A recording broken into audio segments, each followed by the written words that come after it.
Hey parents, you're listening to the Project Parenthood podcast. I'm your host, Dr. Nanika Coor, clinical psychologist and respectful parenting therapist. Each week, I'll introduce you to the same respectful parenting practices that I use to help parents repair and deepen connections with their children.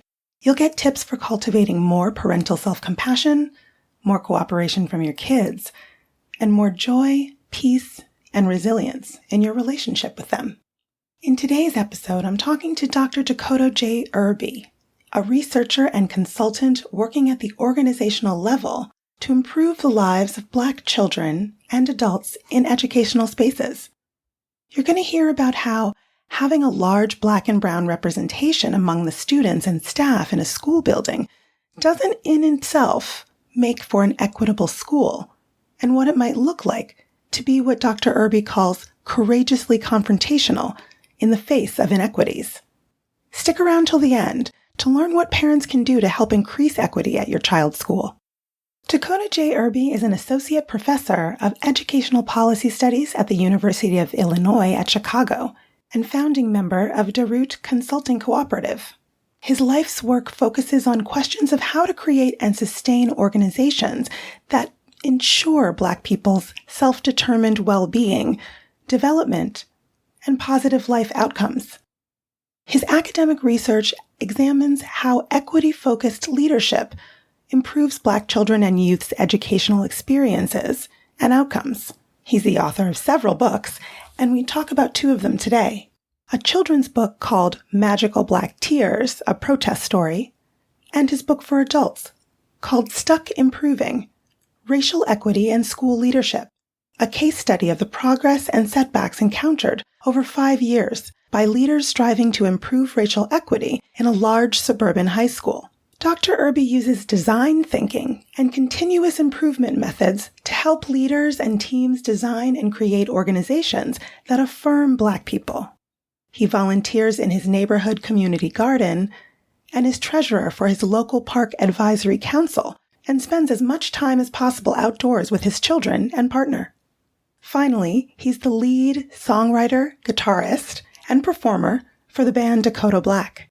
Here's my chat with Dr. Irby. Hi, everyone. I'm here now with Dr. Decoteau J. Irby, and I'm so glad to have you here at Project Parenthood to shed some light on how we can create more equitable schools. Thank you so much, Dr. Coor. I appreciate the invitation to participate. So before we jump in talking about schools, can you tell us a little bit about the picture book you wrote called Magical Black Tears and the message you're hoping parents can take from it? Yeah, sure. So Magical Black Tears, a protest story, is a book that actually came to me in a dream in 2016. I'm a father of 2 children, and maybe it was just weighing on me. They were really tiny at this particular time. And there was a police-involved shooting in Milwaukee where I lived at the time. And I can't recall whether it was the same night, but a couple of nights somewhere within the time frame of this police-involved shooting of a Black male. I had this dream, and it was a very vivid dream. There was color, there was sound, and it kind of jolted me and woke me up. And I sketched out the dream, and then I went back to bed.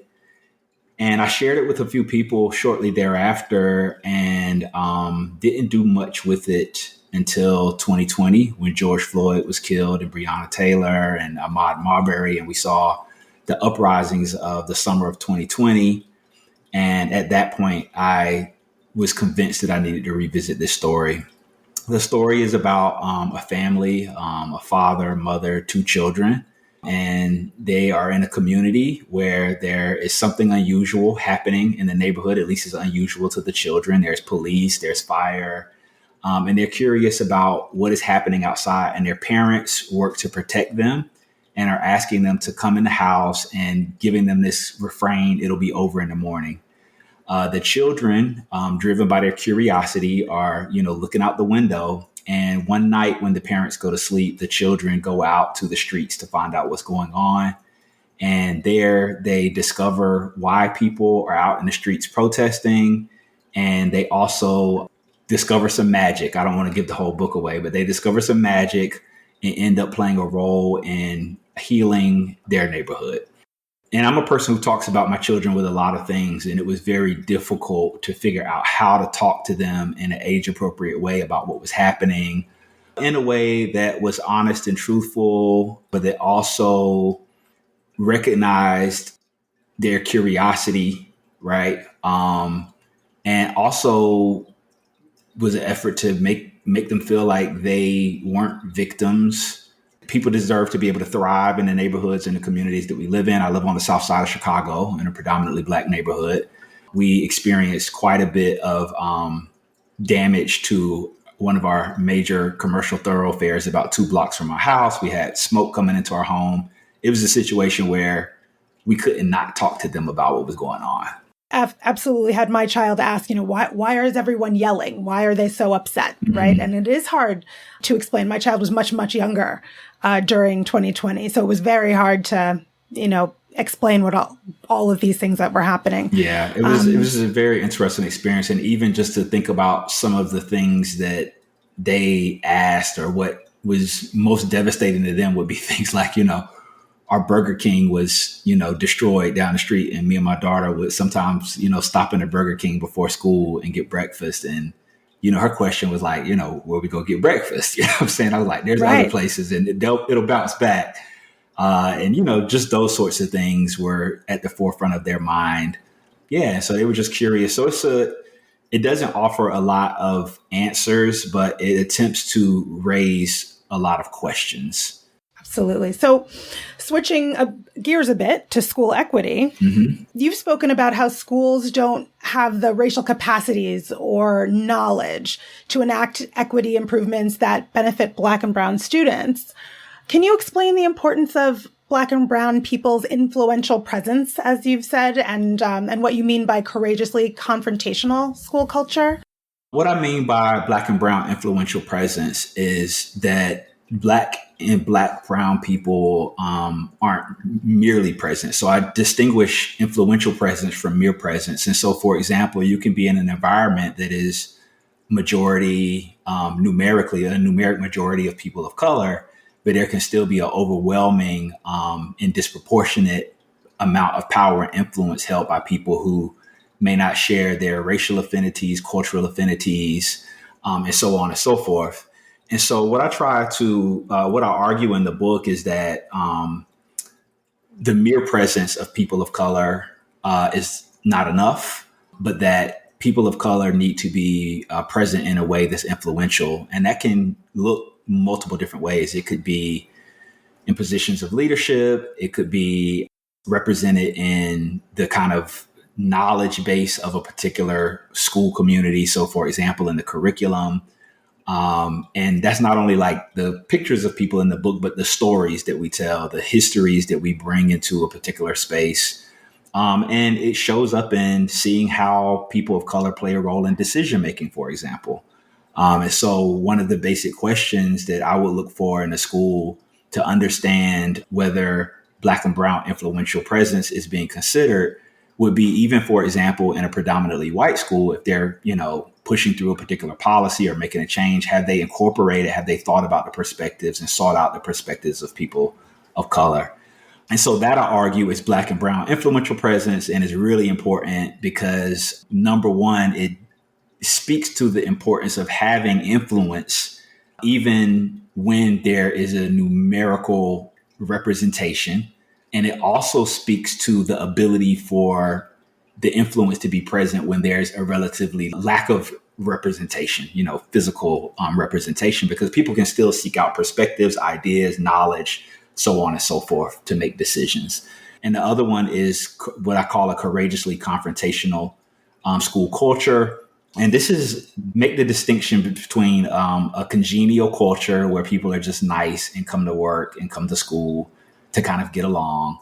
And then collegial culture is the kind of culture where people come and they kind of, support one another as colleagues, but they don't necessarily give one another the kind of professional kind of like push, loving critique that will allow them to actually do better by Black and Brown students. And so what I argue is that the confrontation is not necessarily with people per se, but it's with the ideas, the policies, the structures that people, uphold, that they operate in. And so to be confrontational is to do things like, show up and protest and march and, name injustices when you see them. And a lot of times in collegial organizations, people won't name injustices, but in a courageously confrontational, when people feel an obligation and responsibility to do so, because in naming those things, it gives people the opportunity to address them. And then maybe they don't address them, right? But people should at least know. And so that directness is the way to give people the opportunity to do something about the problems that they may not see sometimes, but that many people in school communities do see. And really what I'm trying to do with the concept is add to the field and to the literature on organizational change, which doesn't have a concept that focuses on what does an organizational culture look like when people are committed to anti-racism and racial justice. And so we see this more broadly in society. So, when something happens, everybody always says, oh, here comes, Al Sharpton and such again. Well, these are people who are operating in a tradition of, courageous, what I would call courageous confrontation. So, they don't make suggestions. They show up to make demands and make proclamations that things aren't right and that they could be better and to say how they could be better. And so that is, for me, the example of a courageously confrontational culture and way of being and practice. And I found that in schools, when communities and educators in schools take up those kind of practices, they end up being more affirming places for Black and brown students. That makes a lot of sense, because what I hear you saying is it's not just about sort of the performative kind of diversity. We have a lot of Black and brown people here, but they have no say. Or this idea that, we're all being very kind to one another and we really prize like being nice to one another. Mm-hmm. But when things are really going on, none of us are really going to say anything about that. Correct. So this idea of going beyond this performative, we say that we're this anti-racist sort of community and culture, but really speaking about it, being assertive about it, being direct about it. Yeah. And giving people a voice, even if there are only a very few Black and brown people, giving them a voice and saying, your voice is influential here. And I think part of it too is, I've had mixed reactions to the language of like courageously confrontational, but in this particular school where I conducted the research, students would do things like, they will organize a walkout, right? That's a legitimate form of confrontation, in the same way that I write about in Magical Black Tears, a protest story. I mean, in some societies, for example, in France, children are taught at a very young age that protest and going to the streets is a legitimate thing that they should be ready and prepared to do at any point in their life, should they need to. We don't do that in the United States, you know what I'm saying? But we know that those particular kinds of collective actions are what push our society to be closer to its full potential in terms of creating a society where everybody, regardless of race, gender, sexual orientation, where you live, socioeconomic class, can be treated with dignity and live a life with the promise of potential and happiness and joy. And absent people being willing to do that kind of courageous, engage in that kind of courageous confrontation, we wouldn't be a society that's continuing to strive to be that for people. Absolutely. I so agree with this. We're really so socialized in so many schools just to be conforming and just to sort of do what you're told and just fall in line and be a cog in the capitalism wheel and not necessarily question anything. So what do you think that parents can do to start to help bring about racial equity in their child's school or the school district? I think the first thing that parents can do is act and behave as though they do have power. And I think this is particularly important for parents of color, Black parents, parents whose first language may not be English. It's particularly important for these particular groups because schools, demonize and, talk bad when, we come up to the school. People are deferential to white parents when they come up to the school and that sort of thing, or Asian parents when they come up to the school. So I think people need to realize their power and advocate, right? And I think this is for, all people, white people who want to see their schools be better places for, Black and brown children and for their own children. So all parents can advocate for small things, like when they see something wrong, like, are we still teaching? How are we teaching about, the so-called discovery of the Americas?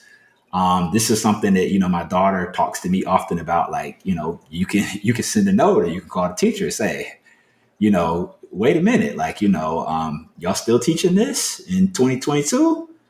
And so I think that there's those kind of basic things. And then I think one of the other things is to just be involved and curious and ask a lot of questions about what students are actually learning.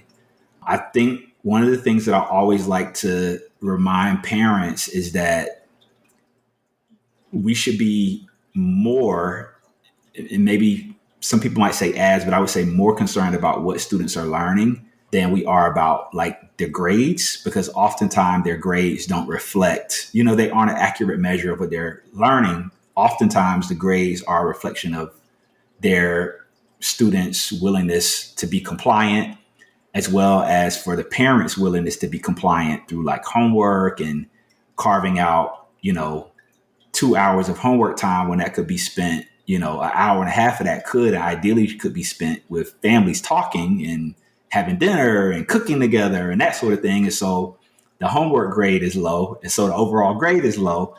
And so I think some of educators want to spend a lot of their energy on issues related to getting parents and students to be compliant. And oftentimes I find that they're less willing to talk to parents about what students are learning, right? Yeah, just the idea of, are you learning to solve problems? Are you learning how to apply this information in the actual world, right? Not just sort of memorizing things for sort of a quota for, everyone has to get, be on this grade level, right? But not necessarily how are they going to use this information to help themselves in the world and help the world, right? Can you talk a little bit about what you've referred to as the conscientious collective pursuit of racial equity and also challenging the violent conventions of white supremacy and what that looks like for you personally as a parent? Yeah. The pursuit piece, the conscientious collective pursuit, is really this idea that is strongly connected to the core idea of my book, Stuck Improving, which is a way to name this kind of like tension that people experience when you're trying to work towards, in the case of my book, racial equity and progress. I think about, the idea of like you take 2 steps forward and then you get pushed a step backward and that sort of thing. Or, you keep trying and, you climb up the mountain. And when you get to the mountaintop, you get to the top and you look down and it's just like there's, more mountain ranges. So anyway, that's sort of an aside. But the point is that the conscientious pursuit of racial equity is the willingness to still go and give your all to fighting for equity and for fighting what's right and for what's just, despite the fact that it may not work out, that it may go bad, and that if it does work out, often it doesn't work out to the extent or in the way that you would like for it to. But even knowing all of that, you're still conscientiously pursuing it because it's the right thing to do for the people who are coming behind you. And even if you can gain, even if you take 3 steps and get pushed back 2, you still gain 1 step, which puts the people behind you a step ahead. And so that's the idea of the conscientious pursuit of racial equity. And so a lot of that is about, fighting against, white supremacy. And when I say white supremacy, I'm really referring to the idea of, people who have white phenotypes being superior to people who don't. We're talking about structures, from like housing and, lending practices of the past and all of these things that really keep people of color oppressed. And so for me as a parent, it looks like a struggle. I have 2 beautiful, wonderful, brilliant Black children who have dark skin, and I have a son who has a lot of energy and who struggles at school, right? And So all of it, a lot of it is a struggle, a struggle to challenge even the ways that I think about how I should be parenting, what I should be doing to, support my children. Even things like whether, what they deserve, all of these kind of ideas are very interesting. Not very interesting. A lot of times can be problematic if they reflect this kind of white supremacist thinking about what certain children deserve, what certain children don't deserve, and so on and so forth. And so a lot of it for me as a parent has been trying to figure out how to create a world, not only where my children and Black children can succeed, but how to create a world where they have multiple varied opportunities to fail and it not cost them their life opportunities. That's how I tend to think about it. And that's hard. It's hard because that is the affordance that, white folks more, and I wouldn't even say, socioeconomically, but just white folks have the ability to be able to fail multiple times. Egregiously. Yes. Yeah, exactly. And so for me, that's the struggle, is not so much how to try to get my children to conform, which I do often try to do, right? But really the struggle is how to try to create the conditions where they have enough room to figure things out, right? And where I can be a guide, as opposed to having to be a parent who's on them because I have to worry about what will happen to my son if somebody is afraid of him, right? And that's the unfortunate, difficult thing, is that in a way I feel like that's almost inescapable. And so I even find myself having to be on him a lot more, right? You know what I'm saying? He's little and I be having to tell him, like, when you get angry, people will be afraid of you. You know what I mean? And so, just really having to work with him and talk about those kind of things, because he can be angry at home, because we create those conditions. But when he gets out into the world, when he's at school, there's a palpable, in, fear. People are afraid of him, and he's little. So, and I see that with a lot of Black children in general. Of course. I did an episode recently, a couple of weeks ago, just about gunplay and weapons that kids pretend play in that way, and how that's really a part of development, that they're doing that. Yeah. And that right. Black and brown children don't have the same opportunity to do those things in public, right? Like the idea that I even have to say, that a Black or a brown young boy may not be safe being developmentally normal in the front yard. Yeah. And so we're nearing the end of our conversation, what's one misconception you'd like to clear up about achieving racial equity in schools and in general? I think one of the misconceptions is that things can't change. Things can't get better. I think the way that people answer the question about change and whether things are better, whether we're making progress, is certainly a question that is debatable, that could be looked at from a number of lenses, right? The psychology. I mean, I think about, for example, Barack Obama's presidency, and we live in Chicago. So my children, when they think about elected officials, they think about Black people, right? That I think has a profound psychological effect on how they see their possibilities. We're in Chicago, so we have Mayor Lightfoot, but they also have Kamala Harris. They have, they were born into a world with a President Barack Obama. And so there's a tremendous psychological impact, I think, that they have, that I'm always trying to be mindful of as an adult, and as someone who knows many adults who didn't think that that was possible, to not project onto them that it's not going to happen again, because in their world, they think that it is and that it's possible. It's normal, right? But on the other hand, we know, for example, that real wages have declined, home ownership has declined, so on and so forth. And so I think that the question of progress should not be settled in terms of we can't, we won't, we have not made progress, but rather to always keep it open to interpretation and debate and curiosity and complexity, to say that while this is true, right? Home ownership rates are down.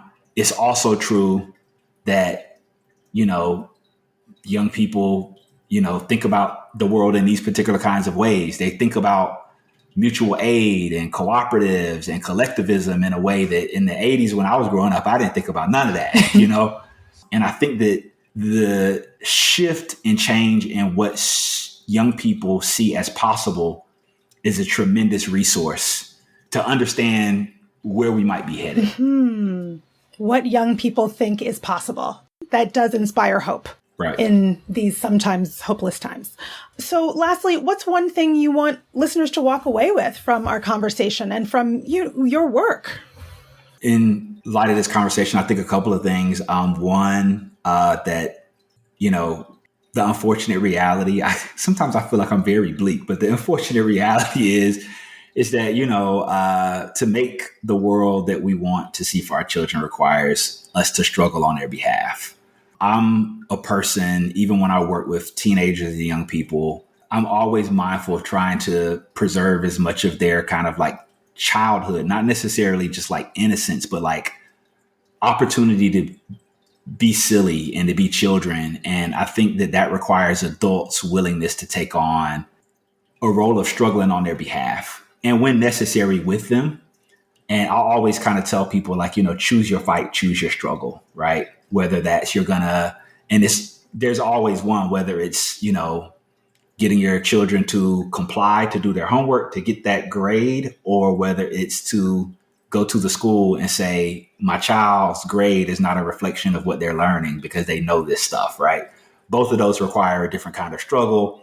One of them is a struggle at home with your child. The other one is a struggle with the system, with the teachers, with the educators, who oftentimes share many of the kind of same values, as parents. A lot of them, educators are parents too. So I think that's one thing. I think the second thing, progress is possible and the progress stems from the struggle, but progress is not always what we want it to be and hope for it to be, but still something very important to be intentional about pursuing. Mm-hmm. So I want to thank you so much, Dr. Irby, for being here. It's been a pleasure having you here at Project Parenthood. And thanks so much for your time and sharing your expertise with us. Thank you so much. I really appreciate it. I hope that's helpful. You can learn more about Dr. Irby's research at www.leadforequity.com. That's www.leadforequity.com. And follow him on Twitter at Decoteau Irby. That's DeCoteauIRby, or at Stuck Improving, all one word. You can learn more about my work with parents at www.brooklynparenttherapy.com and follow me on Instagram at BKParents. That's BKPARENTS. If you have more questions about creating equitable schools or any other parenting questions or stories, leave me a message at 646-926-3243 and be sure to let me know if it's okay to use your voice on the show, or send an email to parenthood@quickanddirtytips.com. And don't forget to subscribe to Project Parenthood on Apple Podcasts, Spotify, or wherever you listen to podcasts. Project Parenthood is a quick and dirty tips podcast. It's audio engineered by Dan Feierabend, with script editing by Adam Cecil. Our podcasting and advertising operations specialist is Morgan Christensen. Our assistant manager is Emily Miller. Our marketing and publicity assistant is Davina Tomlin. And our intern is Brendan Pika. That's all for this episode. Catch you next week.